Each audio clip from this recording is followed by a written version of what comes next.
phenomenal. 10 million loans that you've already put out, largest consumer lending marketplace serving China's emerging middle class.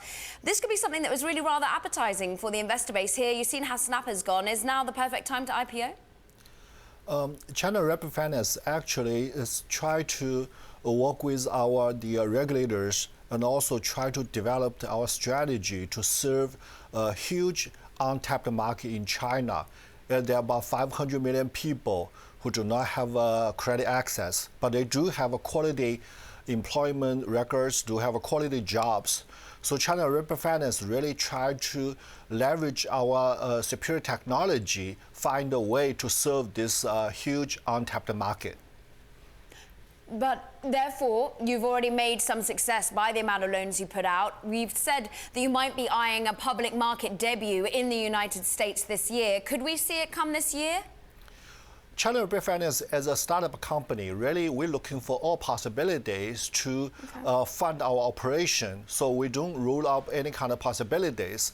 But at this moment, we actually focus our efforts to develop our strategy to serve this huge untapped market. Because this market right now presents probably one of the largest untapped market in the world.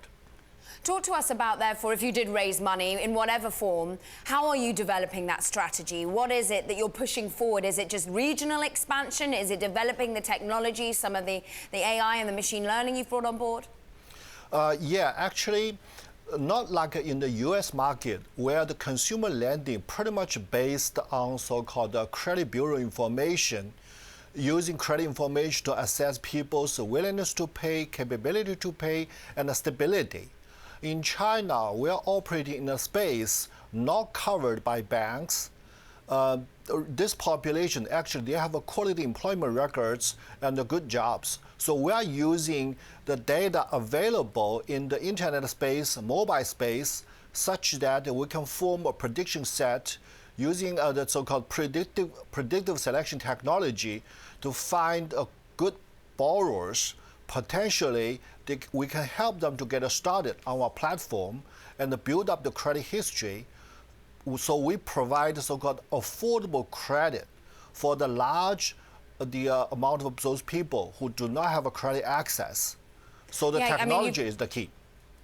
You've been doing some also fascinating work in terms of making sure you've got some novel ways of ensuring they are as creditworthy as you think, perhaps counting toothbrushes in houses, I even read. But talk to us about the regulatory environment, because there has been a pushback from the Chinese government. Is this something that is making your life, your business more difficult to grow? Is this something that actually eases some of the pressure in the competition?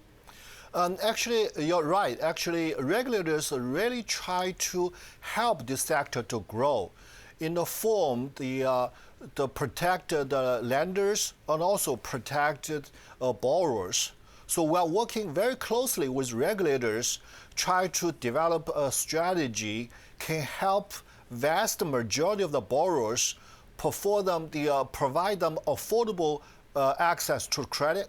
On the other hand, we also work with the regulators to provide good access to the investment opportunities for qualified investors. So working with both ends and working with the regulators.